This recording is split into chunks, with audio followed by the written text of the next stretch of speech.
Assalamualaikum warahmatullahi wabarakatuh. Perkenalkan, nama saya Lili Amanis Tepu dari Fakultas Syariah, Program Studi Hukum Ekonomi Syariah. Di sini saya akan menyampaikan mata kuliah Filsafat Hukum Islam, yaitu pada materi pengembangan hukum Islam. 1. Ijtihad sebagai upaya reformasi hukum Islam. Ijtihad itu secara bahasa diambil dari kata al-jahdu dan al-juhud, yang artinya kekuatan, kemampuan, kesukaran, upaya sungguh-sungguh, dan daya ijtihad. Secara bahasa dalam arti yang luas, ijtihad itu adalah upaya sungguh-sungguh yang dilakukan oleh seseorang yang telah memenuhi persyaratan sebagai mujtahid dengan menggunakan akal dan nalarnya untuk menemukan hukum Islam yang tidak dijelaskan di dalam Al-Quran maupun As-Sunnah. Dan orang itu dapat kita sebut dengan sebutan mujtahid. Oleh sebab itu, tidak semua hasil dari pemikiran-pemikiran atau sumbangan yang dirancang di dalam ijtihad itu dapat dijadikan sumbangan terhadap pembahasan hukum Islam. Tetapi kecuali dengan memenuhi dua persyaratan, yaitu yang pertama adalah orang-orang yang telah melakukan pembahasan hukum Islam itu telah memenuhi persyaratan sebagai mujtahid. Yang kedua, pembahasan hukum Islam itu dilakukan di tempat-tempat yang telah ditetapkan oleh ijtihad dan memenuhi syarat.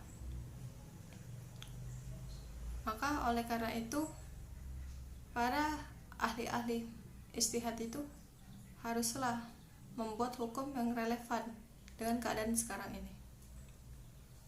Seperti ada adigiumnya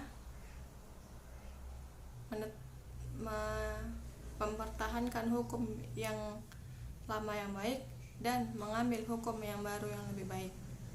Yaitu Az-Zuzaili mengatakan ada 3 cara dalam berijtihad, yaitu yang pertama dengan melakukan kaidah-kaidah bahasa, yang kedua dengan menggunakan metode analogi atau kias, yang ketiga itu dengan memperhatikan roh syariah di dalam hukum Islam. Bila ijtihad meliputi 2 hal, yaitu persoalan-persoalan yang tidak ditunjuk oleh nas dan persoalan-persoalan yang ditunjuk oleh nas. Konsep qotih dan jani. Menurut terminologi, kata qotih dan jani dapat dilihat dari 2 aspek, yaitu aspek yang pertama al-subut atau al-wurud, yang menunjukkan dari eksistensi sumber hukum yang bersifat otentitas dan validitas. Kedua, menunjukkan indikasi sumber hukum yang bersifat pasti, maka sumber hukum itu disebut qoti al-subut atau qoti al-wurud. Sedangkan jika sumber hukum Islam itu eksistensi yang tidak bersifat pasti, maka sumber hukum itu dapat disebut dengan jani al-subut atau jani al-wurud. Ayat-ayat yang bersifat qoti adalah ayat-ayat atau lafal-lafal yang mengandung pengertian tunggal atau tidak ada pengertian lain yang dapat dipahami selain daripada itu. Misalnya seperti ayat-ayat waris, hudud, dan kafarat. Seperti dalam firman Allah Subhanahu wa taala pada Al-Qur'an surah An-Nur ayat 2, yaitu perempuan yang berzina dan laki-laki yang berzina, maka derahlah tiap-tiap seseorang dari keduanya dengan 100 kali derah. Dan adapun ayat-ayat yang mengandung hukum juni adalah lafal-lafal dalam Al-Qur'an yang mempunyai arti daripada itu atau mempunyai makna ganda. Seperti pada Al-Quran surah Al-Baqarah ayat 2, yaitu wanita-wanita yang ditalak hendaklah menunggu 3 kali kurung. Kata kurung sendiri itu menurut ulama Syafi'iyah adalah suci, sedangkan menurut ulama Hanafiyah adalah haid. Oke, demikianlah, hanya itu yang dapat saya sampaikan pada materi pengembangan hukum Islam ini. Lebih dan kurang saya mohon maaf. Assalamualaikum warahmatullahi wabarakatuh. Assalamualaikum warahmatullahi wabarakatuh. Saya Citra Disa Putri ingin melanjutkan penjelasan yang sudah dijelaskan oleh Lili Amanda Sitepu sebelumnya. Baiklah, yang B, konsep ta'abbudi dan ta'akuli dalam hukum Islam. Ta'abbudi dimaknai sebagai pemahaman yang harus diikuti tanpa harus mempertanyakan alasan dibalik perintah syariah agama. Contohnya, sholat maghrib dikerjakan dengan 3 rakaat, karena itu sudah ketetapan dari Allah Subhanahu wa Ta'ala. Ta'akuli yaitu ibadah yang ada sebab dan alasannya. Contohnya membersihkan anggota badan dari najis, karena jika terdapat najis pada anggota badan, maka seseorang harus membersihkannya ketika ia hendak melaksanakan sholat. Kedua, ibadah ini harus dikerjakan sesuai dengan ketentuan yang telah ditetapkan syara. Baiklah, yang ketiga, model ijtihad. Yang A, ijtihad fardhi dan ijtihad jama'i. Ijtihad fardhi yaitu setiap ijtihad yang belum atau tidak memperoleh persetujuan dari mujtahid lainnya.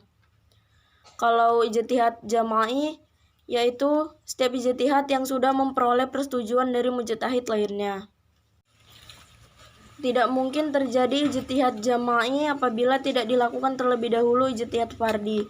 Karena ijtihad jama'i suatu metode ijtihad yang dilakukan untuk menyatukan semua perbedaan yang dihasilkan dari ijtihad fardhi dan mencari titik temu dari semua perbedaan sebagaimana yang telah diutarakan.